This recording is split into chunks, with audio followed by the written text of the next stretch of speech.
Welcome to The Explainer. Today, we're setting the stage for an absolutely incredible journey. We're going to map out exactly how the human body fuels itself. I mean, you eat every single day, right? But if you ever actually stop to marvel at the sheer mechanical and chemical brilliance happening right inside of you? We're about to trace the fascinating path of human nutrition and digestion, breaking down the complex science into a clear, visual journey. Let's get into it.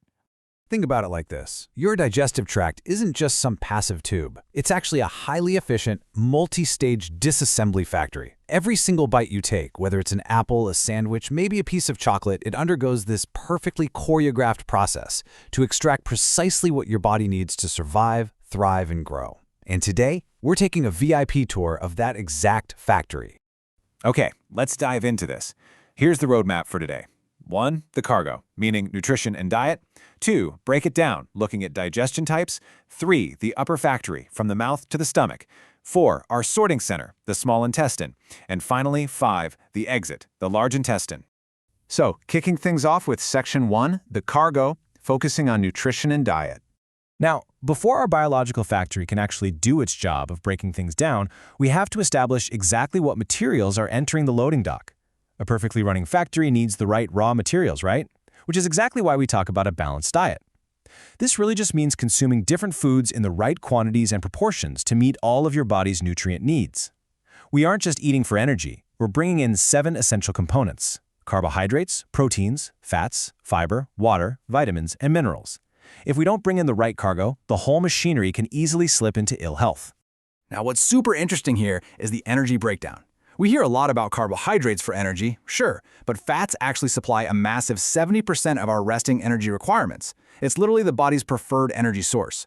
Proteins, meanwhile, supply about 10% of our energy, but they are absolutely vital for the repair and growth of new tissue, hormones, and antibodies.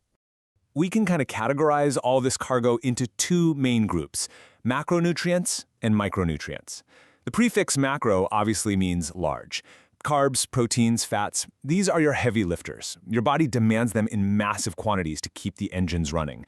But then we have the micronutrients, vitamins and minerals. You only need them in tiny, tiny amounts, but don't let their size fool you.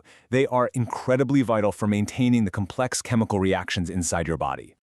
Just look at what happens when our factory doesn't get those tiny micronutrients. The consequences are pretty severe.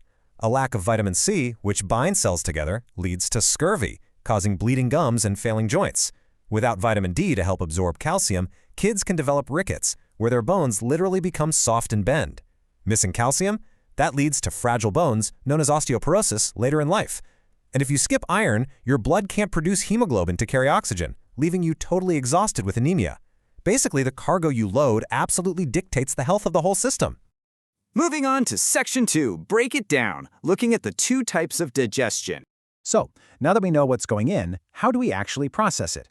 The crucial point here is that digestion isn't just one single action. It requires 2 distinct strategies working together. Physical digestion is the brute force. It's your teeth, biting, chewing, grinding, and physically mashing large pieces of food into smaller ones. But that's not enough. We also need chemical digestion. This is where enzymes and acids step in, acting almost like chemical scissors to break the actual molecular bonds of the food, turning large carbohydrate molecules, for instance, into simple sugars your cells can actually absorb. All right, Section 3, the upper factory, taking us from the mouth to the stomach.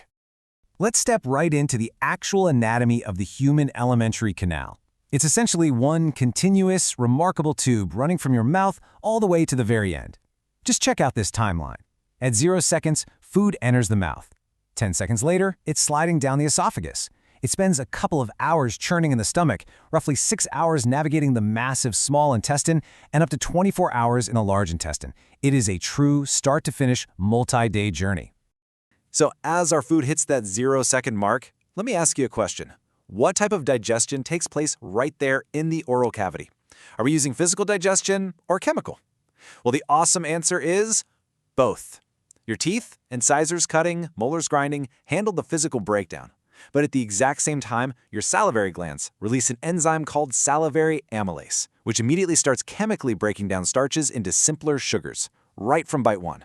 And this brilliantly illustrates the overall phases of our factory's processing. The mouth handles step 1, ingestion, basically the intake of food. As we chew, we move into step 2, digestion. Once thoroughly chewed and mixed with saliva, that bite of food you took is now a wet, squishy ball that scientists call a bolus. We'll see steps 3, 4, and 5, absorption, assimilation, and egestion, happen a bit further down the line. But how does that wet ball of food, the bolus, actually get down into the stomach? It doesn't just fall by gravity. It travels down a muscular tube called the esophagus using this magical, involuntary process called peristalsis. These are rhythmical, wave-like muscular contractions in the gut wall that literally squeeze the food down. It's a lot like squeezing toothpaste from the bottom of the tube. Honestly, you could eat hanging completely upside down, and peristalsis would still perfectly push the food right to your stomach. Once the bolus drops into the stomach, it enters an extreme chemical vat. This muscular sac is lined with a thick, protective mucus. Why the heavy protection? Because the stomach secretes intense hydrochloric acid. This acid creates the perfect harsh environment to activate an enzyme called pepsin, which ruthlessly chemically digests proteins into amino acids. At the same time, the stomach walls contract and churn. So by the time it's done, your solid bite of food has been totally transformed into a thick, acidic liquid soup known as chyme. Let's keep moving. Section 4, the sorting center, better known as the small intestine. As our liquid chyme prepares to move forward into the most intricate part of the factory, we need to clarify a huge distinction in our anatomy. Up to now, we've been following food down the alimentary canal, the main tube. But there are also accessory organs. These are critical helper organs that aid in digestion, but crucially, food never actually passes through them. They just sit on the sidelines, doing their thing, and dump incredibly powerful chemicals into the main tube. As that highly acidic chyme enters the very first part of the small intestine, the duodenum, 3 accessory organs spring into action. The liver produces a yellowish-green fluid called bile, which the gallbladder stores. Now, bile doesn't have any enzymes, but it is highly alkaline, so it neutralizes that stomach acid, and it emulsifies fats, meaning it breaks giant fat droplets into tiny ones. Meanwhile, the pancreas secretes this powerful cocktail of digestive enzymes, amylase, protease, and lipase, directly into the intestine to finish breaking down those carbs, proteins, and fats. Once the chemicals do their job, we move to absorption. The small intestine is over 6.5 meters long, and its inner wall isn't smooth at all. It's lined with millions of tiny finger-like projections called villi. These villi immensely increase the surface area of the intestine, allowing broken-down glucose, amino acids, and fatty acids to easily diffuse right out of the digestive tract and directly into your bloodstream. Your cells are finally getting the fuel you ate. And that brings us to Section 5, the exit, the large intestine. So with the valuable nutrients successfully sorted and absorbed into the blood, what happens to the leftover unabsorbed matter? It passes into the large intestine. Now note this. Absolutely no digestion happens here. The chemical and physical breakdown is entirely finished at this point. Instead, the large intestine acts as a reclamation plant. The colon goes to work aggressively absorbing water and leftover minerals from the undigested food back into the blood so you don't get dehydrated. Whatever is left over is simply compacted into solid waste and stored temporarily in the rectum. When that waste eventually leaves the body, it brings up a critical biological distinction our sources emphasize.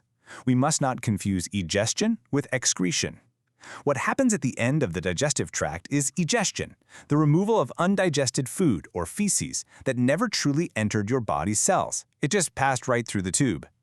Excretion, on the other hand, is the removal of metabolic waste produced by your cell's actual chemical reactions, like sweating or passing urine. They are 2 entirely different biological processes.